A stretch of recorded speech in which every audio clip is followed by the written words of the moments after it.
안녕하세요, 밝음이네 식구 여러분. 소름 돋는 밤의 이밝음입니다. 오늘 사건은 2014년에 일어난 사건으로 많은 분들이 이미 알고 계실 거라고 생각합니다. 대구에서 일어난 살인사건의 범인이자 사형수 장재진의 이야기입니다. 2014년 5월 20일 오전 9시 20분 대구 상인동의 한 아파트 화단에 20세의 겉모양이 추락한 듯 쓰러져 있는 것을 경비원이 발견합니다. 아파트 경비원은 119에 신고를 했고 병원으로 이송 중이던 겉모양은 가까스로 의식을 되찾았고 구급대원에게 빨리 저희 집으로 사람을 좀 보내주세요 라며 다급하게 요구합니다. 이에 단순 추락사고가 아닌 것을 인지한 119 대원은 경찰서에 연락해 권양의 집을 확인할 것을 요청했고 경찰이 권양의 집으로 출동했습니다. 경찰이 아파트에 도착해 안으로 들어서자 권양의 부모로 보이는 중년의 부부가 처참히 살해되어 있는 현장이 펼쳐졌습니다. 경찰은 곧바로 수사에 착수했고 이웃 주민들이 전날 밤 싸우는 소리가 들렸다는 진술을 토대로 주변 CCTV 탐색에 나섰습니다. 엘리베이터 CCTV에는 범인으로 보이는 남자가 공구를 들고 드나드는 것이 찍혀 있었고 권양이 아파트에서 추락한 시점 직후 같은 인상착의로 보이는 남자가 피가 묻은 수건으로 자신의 손을 감싸고 아파트 단지를 빠져나가는 모습도 고스란히 담겨 있었습니다. 결국 범인은 사건 접수 4시간 만에 인근의 한 빌라에서 체포되었습니다.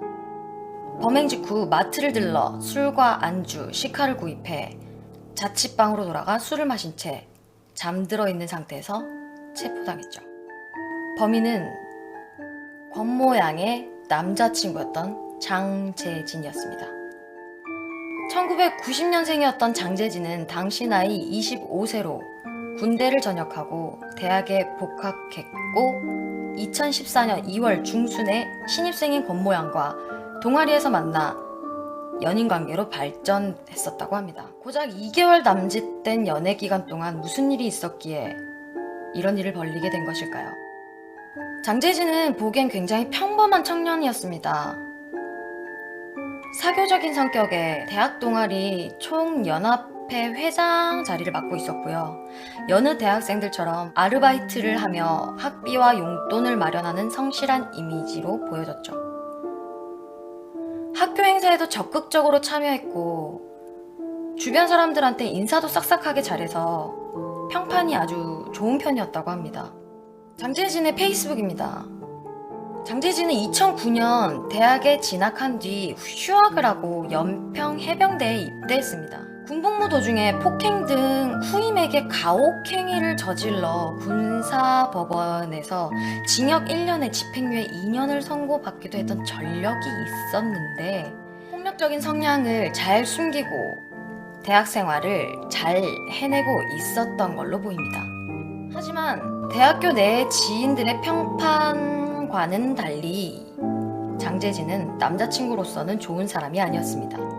겉모양 주변인의 증언에 따르면 2014년 4월 1일 술자리에서 장재진이 겉모양의 험담을 친구에게 했다는 걸 이제 겉모양이 알게 돼서 그에 서운해하여 사소한 말다툼을 하게 됐다고 합니다. 연인끼리 있을 수 있는 흔한 말다툼에 장재진은 과하게 화를 내며 겉모양의 입 안이 터질 정도로 뺨을 수차례 때렸다고 합니다. 그 일 이후 이미 권양은 장재진에게 헤어질 것을 요구하고 만나주지도 않고 있었습니다. 권양은 폭력적인 장재진에게 이미 이별을 고했다고 생각했으나 장재진은 이를 전혀 받아들이지 않았습니다. 그렇다고 폭력에 대해 용서를 빌거나 하는 것도 아니었습니다.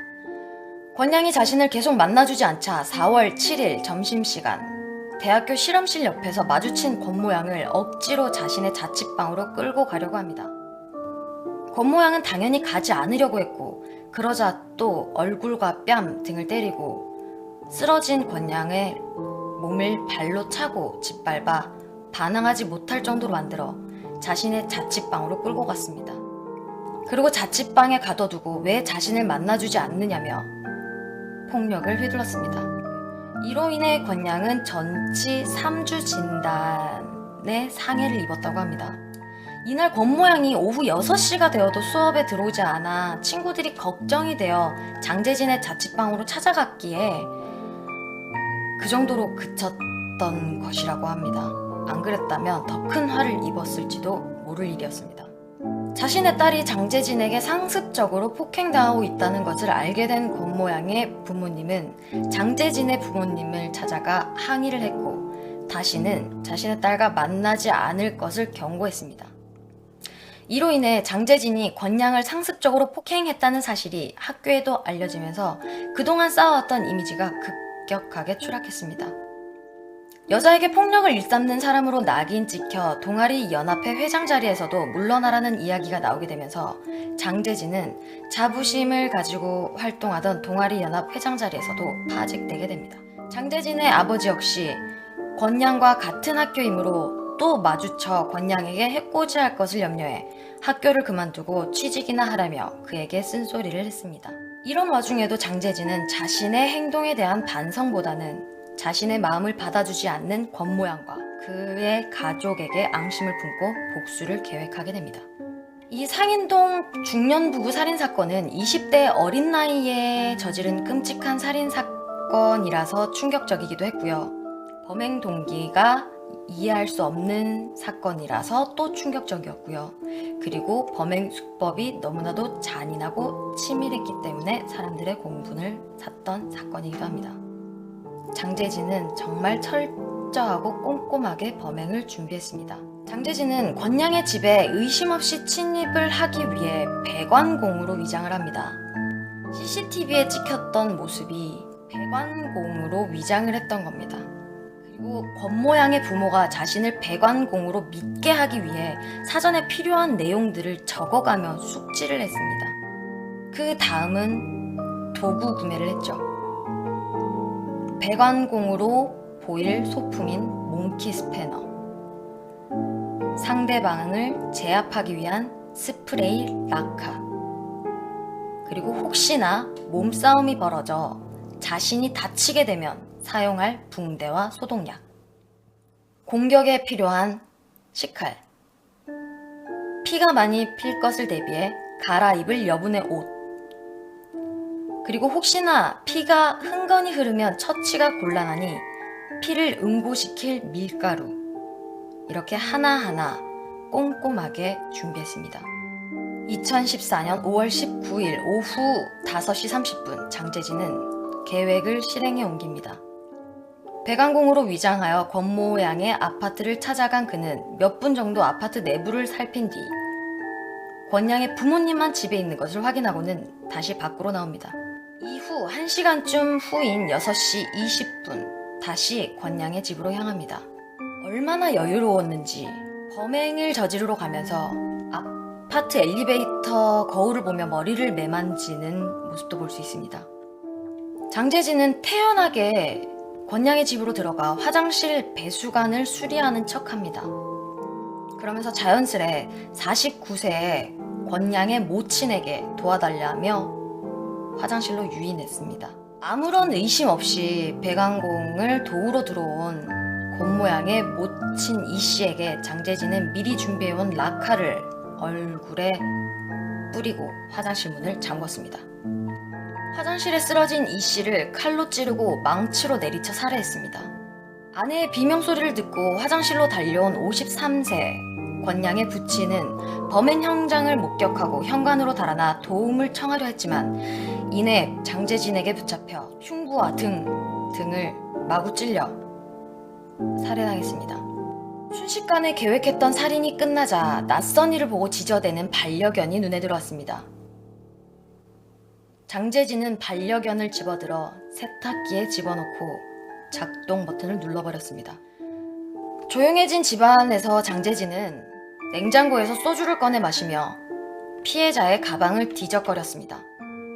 가방 안에서 나온 돈을 자신의 가방에 챙겨놓고 권양의 부친의 핸드폰으로 권양에게 아버지인 척 일찍 집에 들어오라며 카톡을 남겼습니다. 장재진은 두 사람을 죽인 집 안에서 권양을 기다렸습니다. 본인이 미리 예측했던 것처럼 집안에 피가 너무나 흥건해 미리 준비해온 밀가루를 시신에 뿌려두었습니다. 그렇게 시간이 흘러 20일 오전 0시 30분. 아무것도 모르는 권양이 귀가했습니다.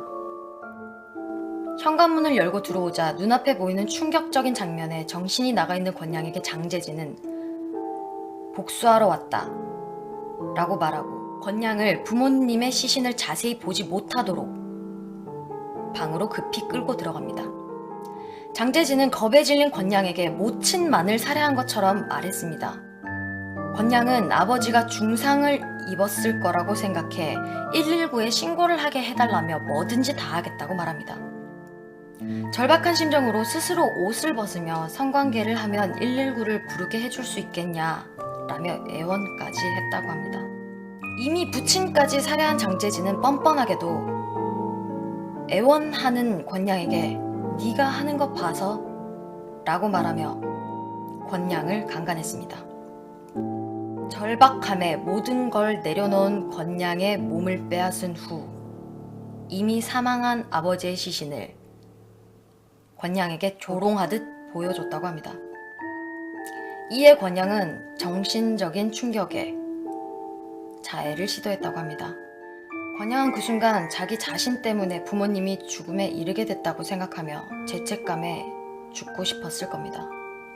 이 악마 같은 장재진과 권양은 무려 9시간 동안이나 아파트 내에 함께 있었다고 합니다.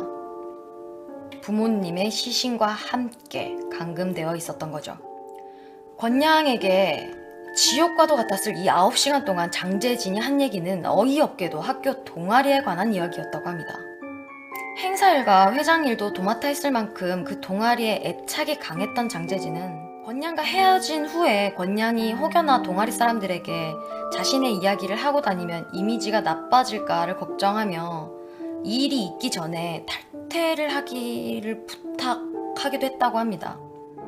생명의 위협을 느낀 채 감금당해 있던 권양은 현관으로 빠져나갈 수 없게 감시하는 장재진에게서 도망쳤습니다. 베란다를 통해 뛰어내리는 선택을 했죠.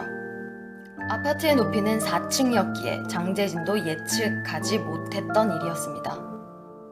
권양은 죽을 것을 감수하고 그에게서 벗어난 것입니다. 권양이 4층 높이에서 뛰어내리자 장재진은 그녀를 둔 채 여유롭게 피가 묻은 바지를 갈아입은 뒤 자신의 손을 수건으로 감싸주고 태연하게 아파트를 빠져나갔습니다.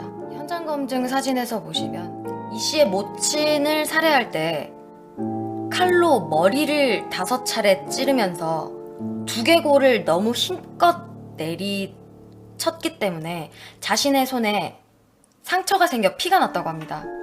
그래서 자신의 손에 이렇게 수건을 감고 아파트를 빠져나오게 된 거죠.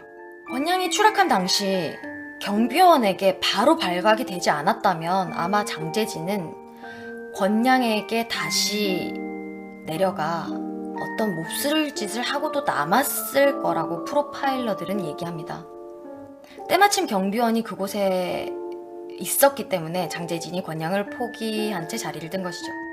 권양은 다행히도 화단 쪽으로 떨어져 골반이 크게 다치긴 했지만 생명에는 지장이 없었고 곧 의식을 차려 신고한 덕에 빠르게 장재진을 검거할 수 있었습니다. 아까도 말했듯이 장재진은 범행 직후 마트에 들러 술과 안주를 사면서 새로 또 다른 범행 도구 시카를 구입했었습니다. 그 용도에 대해서는 장재진이 직접 말하지는 않았으나 권양을 감금하고 있을 당시에 권양에게 오늘 이 일을 다 끝낸 다음에 네 남자친구랑 다른 남자친구도 모두 손봐주고 동아리 사람들도 다 죽여버릴 거다 라고 말했다고 합니다. 그걸로 미뤄봤을 때 바로 검거를 하지 못했다면 더 많은 살인 사건이 일어났을 것이 틀림없어 보였습니다. 검거된 후에 기자들의 인터뷰에서는 원래 죽이려고 하셨나요? 아닙니다. 왜 죽이신 겁니까? 죄송합니다. 뭐 이렇게 사죄의 말을 했습니다. 하지만 진실된 사죄가 아님을 금방 알 수 있었습니다. 진술 내용에서 나오는 말들이 그의 진심을 보여줬기 때문이죠. 마트에서 술을 산 이유가 집에서 마지막으로 술이나 한잔하고 자수를 하려 했는데 재수없게 경찰이 날 붙잡았다. 혹은 권양이 내가 대화를 하자고 했을 때 응해주었더라면 하는 아쉬움이 있다. 또는 범행은 돌이킬 수 없으니 깨끗하게 인정하고 무기징역으로 죗값을 받겠다. 라는 등 범행의 책임 일부가 피해자들에게 있다는 식의 발언이 그의 속마음을 그대로 보여줬습니다. 그리고 재판은 시작도 하지 않았는데 무기징역으로 죗값을 받겠다고 자기 자신이 말했습니다. 2014년 9월 19일 1심 재판에서는요, 사형을 선고받았습니다. 범행 동기를 전혀 이해할 수 없고 피해자들에게 가장 안정감을 주어야 할 집에 침입해 권양의 부모를 극도의 공포 속에서 잔혹한 수법으로 살해했고, 권양을 집으로 유인해 권양의 부모의 목숨을 담보로 통제하다 부모의 시신을 순차적으로 보여줘 씻을 수 없는 정신적 충격을 안겨줬을 뿐만 아니라 권양에게도 중상을 입힌 점, 그리고 평생 치유될 수 없는 깊은 상처를 입게 했다는 점, 당연히 사형을 받아 마땅했죠. 이에 장재진은요, 형이 너무 과중하다며 항소와 상고를 거듭했습니다. 그리고 1심에서 사형이 나오자 재판 전에는 한 장도 쓰지 않았던 반성문을 항소심에서 50장이 넘게 제출하는 등 속이 뻔히 보이는 짓을 해댔습니다. 사건은 대법원으로 올라갔으나 대법원에서 2015년 8월 27일 살인, 준강간, 감금치상 등의 혐의로 기소된 대학생 장재진에 대한 상고를 기각했고요. 사형을 선고한 원심을 확정했습니다. 이미 사형수들을 집행을 하지 않고 있고 사형을 잘 내리지 않는 근래의 추세에 굉장히 이례적인 일이었습니다.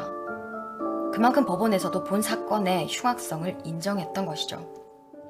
깨끗하게 인정하고 죗값을 받겠다고 한 장재진, 사형 선고를 받았는데요. 이 장재진은 언제쯤 형이 집행이 될까요? 이 사건의 피해자 권양은요, 사건 이후에도, 재판이 끝난 이후에도 극심한 우울증에 시달리며 자살 충동을 일으켰다고 합니다.